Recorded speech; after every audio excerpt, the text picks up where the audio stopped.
Me right now, Bharat Madan, the Group CFO at Escorts. Bharat, hi, good morning. Good to have you on the show. How were the retail sales, Bharat, last month, and did you expect the strong momentum to sustain post Diwali-Dhanteras as well? Yeah, the retail has been quite strong. Actually, it's been better than wholesale numbers, I think, what we reported. But wholesale did get impacted by the supply issues and the production cost, which we had on the capacity side. But obviously, the retail was quite good. I think 50% growth has happened in the industry on the retail side. And I think that the momentum is, I think, continuing. If you look at the inventory levels have been very low across the channel and the company too. So I think next few months actually will be more used to do the channel filling for the inventory. So that means the industry numbers will continue to look robust going forward too.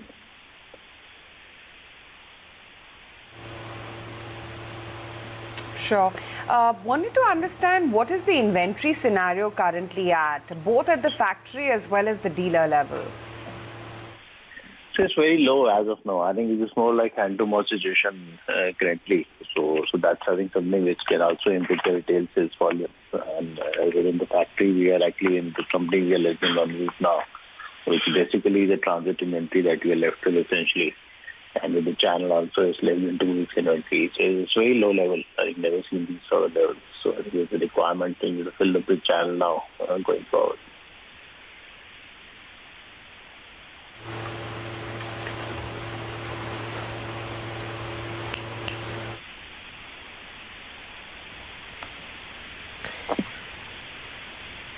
Sure. Mr. Madan, just to understand as well, going forward now, what are the kind of projections you have in place? Do you see this momentum sustain? What are the kind of numbers that you're working with now going forward for the second half? Well, as we mentioned, since now, obviously, the channel is totally, I think, hardly left with any severe inventory level. So, actually, the channel selling is something which is important, which will happen. So far, we've seen the industry in the first 8 months of the year has grown about 15%. So, going forward, we expect the similar momentum will continue with the better wholesale and with the Rabi harvest also happening, which we also expect this time should be record harvest. So, that should also further actually pump up the demand. So we expect it should be a very good season actually in February, March too. So I think overall for the full year, we expect the industry actually will have double-digit growth now coming in, maybe in the mid-teens to maybe even the 70, high teens to possible.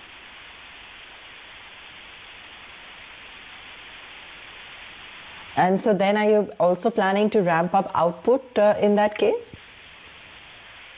Yeah, we are working on capacity expansion too. So as of now, our capacity is at 10,000 tractors per month, which we are doing with the last 4 months. We've been producing at peak capacity levels and even going beyond that. So we are trying to ramp it up to level of 12,500 tractors per annum, so per month, which will be about 150,000 on the own capacity. And then we'll also have another JV capacity with Toyota, which will be coming up on stream sometime in the first quarter of next year, which will be another 30,000 units. So combined capacity should touch 180,000 tractors per annum by say August, September next year.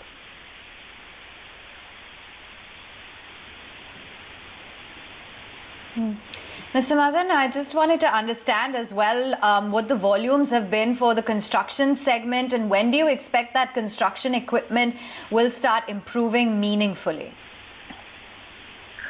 No, we are seeing very positive traction actually in the construction equipment space too. Especially the last 3 months in the festive season have been quite good for them. So we've seen actually the growth coming in year on year in that segment compared to the first 6 months. Actually, where the big growth was there to the extent of 45-50% level. So now we're seeing the recovery has started happening. So hopefully H1 actually will give some sort of growth in that segment too. So the exit will be at a better growth level. Though on a full year basis, still the volumes will be slightly negative because the first half has been completely washed out. But going forward, things are promising. So we think the growth momentum will continue in that segment too. So there also the issues will be, I think, more on the supply side because we have a common backend now. So some issues will be there on the supply side there as well. But I think as the things improve and going forward, we expect that the numbers will start looking better in that segment as well.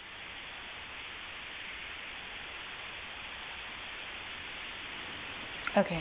And tell us a little bit more about your margins. What is the reasonable margin level that you can guide for us, factoring in the strong rural demand, the significant cost compression that the company has done? Are you confident of sustaining margins at 18% plus levels? You mean for the tractor business, right?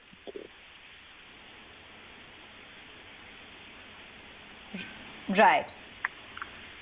Yeah, so there we expect, I think this year we should look at 17-18% margin, which is quite possible given the last quarter was quite healthy. Yeah, and even now the volumes advantage definitely will be there, so operating leverage will be at play.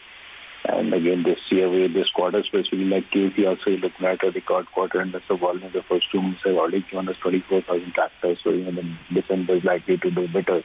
So I think overall, I think the margin story should continue. So I think maintaining 17-18% level is quite feasible even in the current situation. If your situation starts going back to the normalcy and the costs also start moving up, still I think that sort of margin will be able to maintain.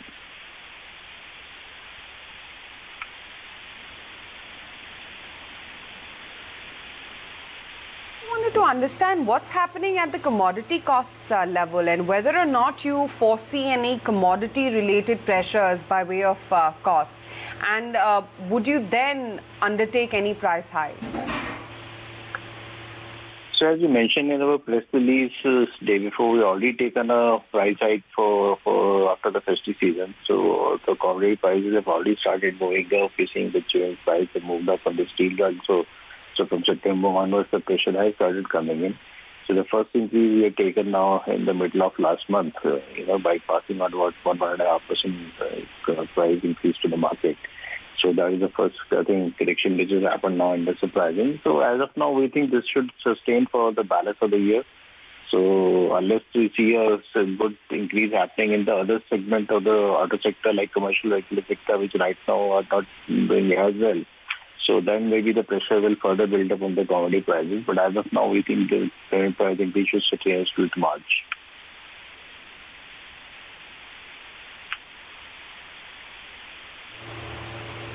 Sure. Okay, Mr. Madan, good to have you on the show. And thanks as always for taking the time out. That's Escorts in trade for you, holding up quite smartly, up about almost 1.5%, reacting to the November Motown sales numbers.